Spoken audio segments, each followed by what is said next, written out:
sepertiga distal, yaitu fraktur atau patahan kontinuitas struktur tulang. Patahan tadi mungkin tidak lebih dari satu patahan atau suatu retakan, suatu pengisutan, atau suatu perimpilan korteks. Biasanya patahan itu dilengkapi dengan pergeseran fragmen dari tulang. Jadi fragmen itu bergeser dari tulang.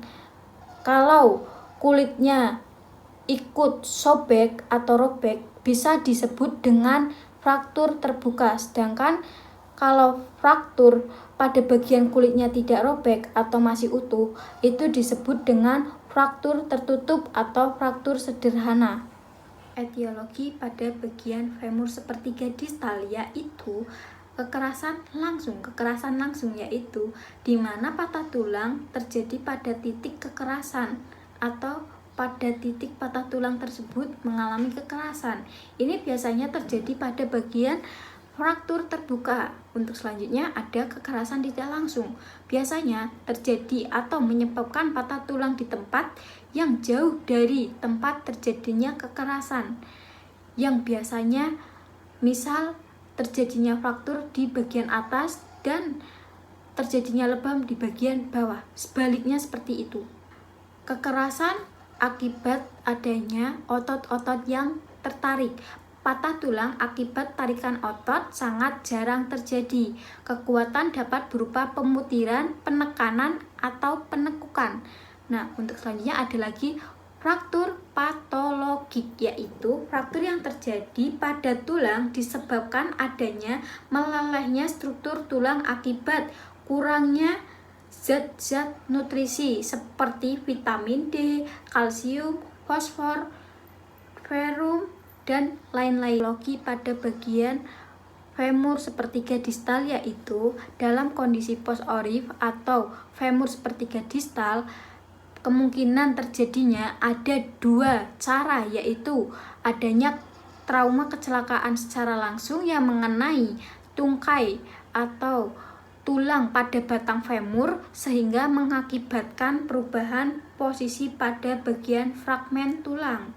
Bisa saja disebabkan karena tulang bersifat terlalu rapuh namun cukup mempunyai kekuatan dan daya tahan pegas untuk menahan tekanan. Tapi apabila eksternal yang dating lebih besar, lebih dari diserap tulang, maka terjadilah trauma pada bagian tulang yang mengakibatkan rusaknya atau terputusnya kontinuitas tulang. Perkenalkan, nama saya Skala Sundanitia. Saya di sini sebagai fisioterapis kakak dari Klinik Universitas Widyasada Semarang. Nah, untuk selanjutnya saya boleh mendata kakak? Boleh. Boleh ya. Nama kakak? Anggita, Umur kak? 15 tahun. Status kakak sekarang? Pelajar. Ya, sekolah di mana kak? SMA Negeri 1 Subang. Oh, Semaba ya kak. Oke. Keluhan kakak? Sakit di bagian paha. Oh, ini sebelumnya karena apa dulu ya kak? Jatuh itu di pohon. Oh, ada gejala sebelum yang kakak rasakan? Enggak pernah. Ada gejala dari keluarga nggak kak? Enggak ada. Ada. Hobi kakak saat ini apa ya? Olahraga ringan aja. Olahraga ringan ya. Oh, buat istirahat ya kak. Iya. Nah, untuk langkah yang kedua kita ada pemeriksaan lebih lanjut ya kak, ke ruang pemeriksaan. Nah, berupa adanya pengecekan adanya fraktur atau tidaknya, terus kita lakukan tensi, terus adanya cek denyut nadi, suhu, dan normal atau tidaknya hembusan nafas kakak. Oke. Pertama kita lakukan pemeriksaan vital sign yang berupa pemeriksaan tensi darah, ya kak. Ya.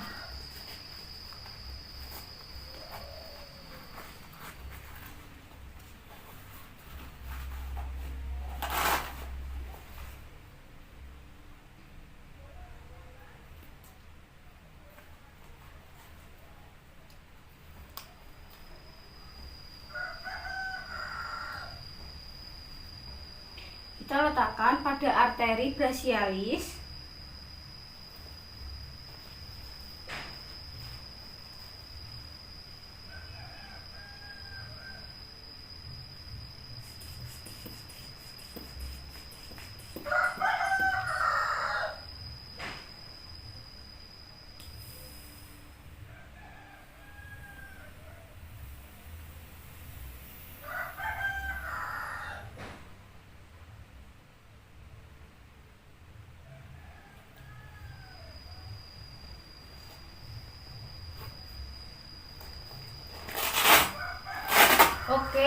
tensi kakak normal ya kak, 120/80.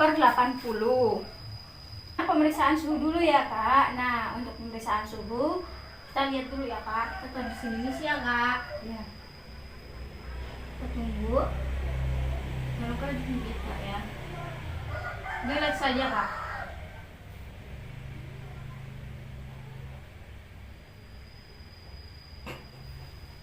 Oke, habis itu kita cek. Oh, 34 Celcius ini masih normal ya kak. Pemeriksaan denyut nadi dulu ya kak. Kita cek. Oke, untuk denyut nadi kakak normal 80/100 per menit. Untuk selanjutnya hembusan nafas kak seperti ini. Oke, kita hitung ya kak.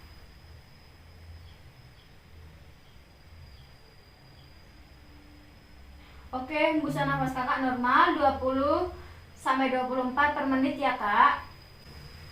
Oke, untuk pemeriksaan selanjutnya ada pemeriksaan inspeksi. Nah, untuk pemeriksaan inspeksi ada dua kak, statis sama dinamis. Nah, untuk statis ini saya tekan ya kak. Ya. Gimana kak? Sakit kak. Oke, untuk selanjutnya ini ada dinamis. Sakit kak. Oh, sakit ya kak? Sakitnya sakit banget ya kak? Ya. Ada palpasi kak, penekanan pada area yang sakit, adanya bengkak ya kak di sini. Untuk gimana kak? Sakit kak. Sakit banget ya kak? Iya. Oke. Nah, untuk selanjutnya pemeriksaan gerak ya kak. Nanti saya gerakan terlebih dahulu, nanti kakak tirukan ya. Ya. Gimana kak? Sakit kak. Oke. Coba kakak sendiri. Sakit ya kak? Ya. Oke. Coba kakak melawan tahanan ini. Coba kakak gerak untuk difleksikan untuk ke atas. Nggak bisa kak. Sakit. Oh, nggak bisa, sakit ya kak? Iya. Pemeriksaan menggunakan vas. Nah, untuk ini untuk menentukan titik nyeri ya kak. Nanti pas saya tekan atau saya gerakan kaki kakak, kakak bisa menggeser ini ya kak. Oke. Sesuai nyeri yang kakak rasakan ya. Iya. Oke, kita mulai ya kak. Ya. Oke. Wah, nyerinya ini 6 ya kak. Iya. Wah, saya akan menggerakkan kaki kakak. Kakak bisa menggeser ini sesuai rasa nyeri yang kakak rasakan ya. Iya. Oke, kakak bisa megang. Sakit kak? Iya. Oke. Bisa saya lihat kak hasilnya? Oh, ini 8 ya kak, menunjukkan 8, nyeri banget. Jadi untuk yang titik awal kakak 6,5 tadi 6. Terus sekarang 8 ya kak. Iya. Oke. Pengukuran ROM menggunakan geniometer yang akan dilakukan dan diletakkan pada epikondylus lateral ya kak. Iya. Nah, saya akan gerakan aktif dan pasif. Nanti ketika saya menggerakkan secara pasif, kakak diam, dan ketika saya menyuruh aktif, kakak menggerakkan sendiri ya kak. Iya. Oke, kita mulai kak. Sini ya. Oke kak, gimana kak, sakit ya? Sakit. Sakit banget ya kak? Iya. Oke. Jadi ketika kakak pasif, kakak mendapatkan 30. Oke, coba kakak gerakin sendiri ya kak, seperti saya menggerakkan tadi. Oke.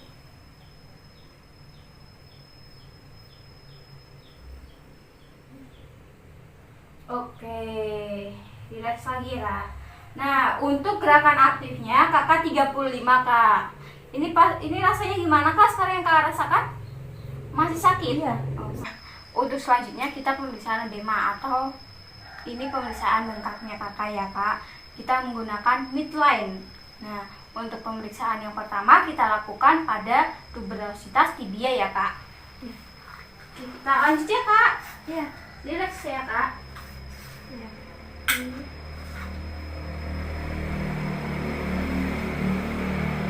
Oke, kita lanjut. Naik 5 cm.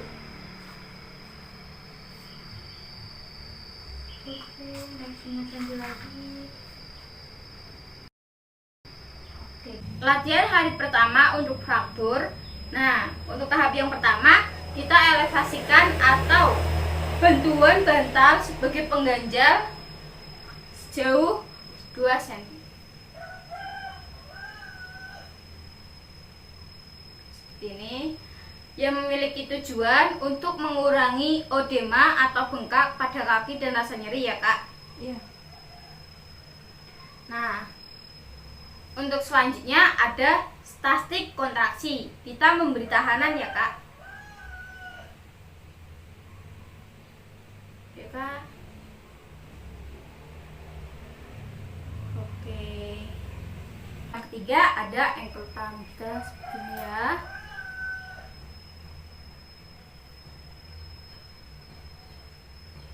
Oke. Latihan hari kedua yaitu untuk latihan hari kedua kita lakukan aktif assisted 5 kali pengulangan ya Kak. Nanti saya mencontohkan gerakan dulu lalu kakaknya meniru ya Kak. Oke. Kita fleksikan. Relax saya 1 2 3 4 5. Coba Kak lakukan sendiri. Secara awet. 1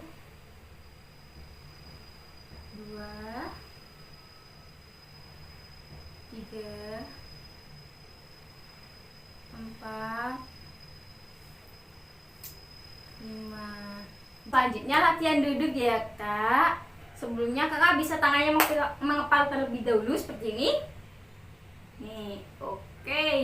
Nah, sebelum kita melakukan terapi, saya mau tanya nih sama kakaknya. Kakaknya merasa pusing atau tidak ya? Enggak. Oke.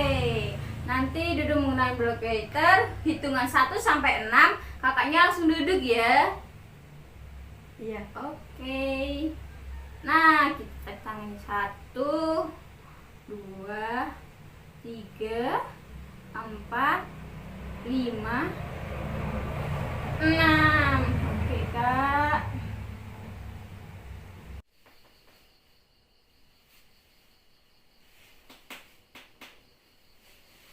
Hari ketiga kita lakukan teknik, ada 3 teknik, non weight bearing, partial weight bearing, terus full weight bearing. Jadi untuk yang pertama non weight bearing, berhubung tidak ada kruk kita awam saja ya.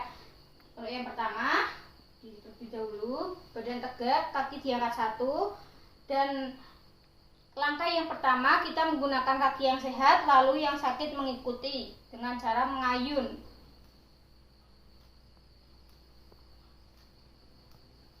Si kaki cedera boleh atau sudah mampu napak tapi masih ambang ya. Perlahan Kak. Oke. Full weight bearing, boleh napak tapi belum bisa full. Iya Kak, perlahan.